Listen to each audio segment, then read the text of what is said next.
datang. Ngerakit PC sendiri itu kedengerannya ribet ya. Tapi tenang aja, ini sebenarnya adalah sebuah petualangan yang seru banget. Yuk kita bareng-bareng ubah tugas teknis ini jadi sebuah proyek yang asyik, satu persatu langkahnya. Oke, petualangan kita dimulai. Langkah pertama, kita kenalan dulu nih sama semua pemain utama yang bakal kita rakit hari ini. Anggap aja ini tim Avengers versi PC kamu.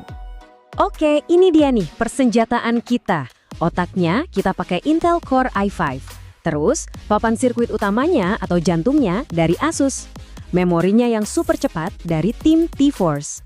Penyimpanan kilatnya pakai Apacer. Nah, buat kekuatan grafisnya ada Zotac RTX 3050. Semua ini ditenagai oleh PSU dari Galax dan bakal tinggal di dalam rumahnya yang keren, casing Phenom RX. Nah, sekarang kita masuk ke fase perakitan besar yang pertama. Kita bakal ngebangun jantung dari PC ini di luar casing dulu. Anggap aja ini kayak kita bikin fondasinya sebelum bangun rumah. Pasti ada yang nanya, kenapa sih repot-repot ngerakit di luar dulu? Bukannya lebih cepat langsung pasang di dalam casing aja? Pertanyaan bagus dan wajar banget buat yang baru pertama kali. Jawabannya simpel banget. Biar kita lebih leluasa geraknya. Masang komponen-komponen kecil kayak CPU atau RAM itu jauh lebih gampang kalau ruangannya terbuka, dibanding harus ngubek-ngubek di dalam casing yang sempit. Ini buat ngurangin risiko salah pasang. Dan yang pasti, biar gak stres duluan. Yuk kita mulai bangun sistem syaraf PC-nya. Pertama, pasang otaknya, si CPU. Buka penguncinya, cocokin tanda segitiga di CPU sama di soket, terus kunci lagi. Gampang kan? Kedua, pasang memorinya, RAM.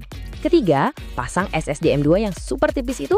Terakhir, pasang pendinginnya di atas CPU biar otaknya tetap adem pas lagi kerja keras. Nah, ini nih tips pro yang penting banget. Pas kalian pasang RAM, jangan asal tancap. Pasang di slot kedua dan keempat, dihitung dari CPU. Kenapa? Biar model dual channelnya aktif. Bayangin aja ini kayak ngebuka satu jalur tol tambahan buat data, jadi PC kalian bisa lari lebih kencang. Detail kecil, tapi dampaknya gede banget. Oke, mesin utama kita udah jadi. Motherboard lengkap dengan CPU, RAM, dan SSD. Sekarang, waktunya kita pindahin semuanya ke rumah barunya, si casing. Tapi tunggu dulu. Sebelum motherboardnya masuk, ada dua hal yang harus kita siapin di casingnya. Pertama, pasang power supply unit atau PSU. Kedua, dan ini tolong jangan sampai lupa, pasang I/O shield atau panel belakangnya motherboard. Kalau ini kelupaan dan motherboard udah keburu dibaut, wah bongkar lagi deh. Oke, sekarang bagian yang paling mendebarkan. Pelan-pelan turunkan motherboard ke dalam casing Phenom RX AG-ON. Pastikan semua lubang bautnya pas sama tiang penyangga atau stand-off di bawahnya. Kalau udah pas, kencengin bautnya satu persatu. Cukup sampai kenceng aja ya, jangan dipaksa, nanti motherboardnya bisa retak. Sekarang kita sampai di bagian yang paling ditunggu-tunggu, masang ototnya PC kita, kartografis. Ini dia komponen yang bakal ngurusin semua tampilan visual keren, mau itu buat main game AAA atau ngedit video 4K. Proses masangnya ini satisfying banget serius. Tinggal buka penutup slot di belakang casing, lurusin kartografisnya sama slot paling panjang di motherboard, terus tekan pelan-pelan tapi mantap sampai kedengeran bunyi klik. Nah, itu tandanya udah kekunci. Jangan lupa kencengin bautnya biar kartunya nggak goyang-goyang. Manajemen kabel. Ini dia sang monster terakhir bagi banyak perakit pemula.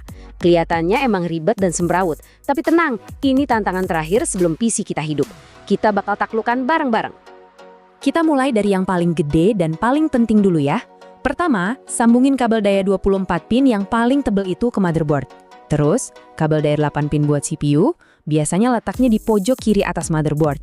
Dan tentunya, biar PC-nya nyala warna-warni, sambungin juga kabel kipas RRGB-nya.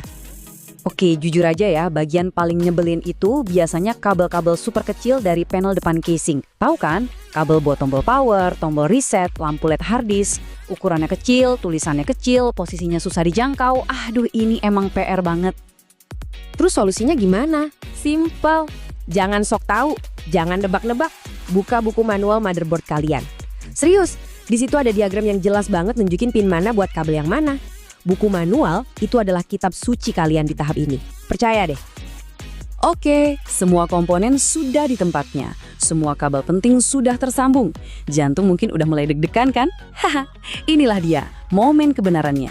Saatnya melihat hasil kerja keras kita. Eits, tunggu dulu. Sebelum tombol power itu kalian tekan, ada satu hal terakhir yang super duper penting buat dicek. Sumpah, ini adalah kesalahan paling umum yang dilakuin sama perakit pemula dan bisa bikin panik kalau salah. Kabel monitor kalian coloknya kemana? Ke port yang ada di kartu grafis ya, ke si Zotac RTX 3050-nya, bukan ke port yang ada di panel motherboard. Kenapa? Karena CPU yang kita pakai, i5-12400F, itu nggak punya chip grafis bawaan. Kalau kalian colok ke motherboard, layarnya bakal hitam aja, nggak akan ada gambar sama sekali. Oke, sekarang kita benar-benar siap. Tarik napas dan tekan tombol powernya. Kalau semuanya lancar, lampu bakal nyala, kipas bakal muter, cakep. Langsung tekan tombol delete atau F2 di keyboard berulang-ulang buat masuk ke BIOS. Di sana kalian bisa cek, oke, CPU kedeteksi, RAM kebaca, SSD juga ada. Kalau semua udah nongol, selamat, bagian paling susahnya udah lewat. Kamu berhasil, keren banget. Dari yang tadinya cuma sekumpulan komponen terpisah, sekarang udah jadi satu mesin yang powerful di depan kamu. Ini bukan lagi cuma tumpukan perangkat keras, tapi sebuah kanvas kosong. Jadi pertanyaannya sekarang bukan lagi gimana cara ngerakitnya, tapi mau dipakai buat apa dulu nih? Game apa yang bakal kamu mainkan pertama kali? Proyek kreatif apa yang bakal kamu mulai? Petualanganmu yang sebenarnya baru aja dimulai.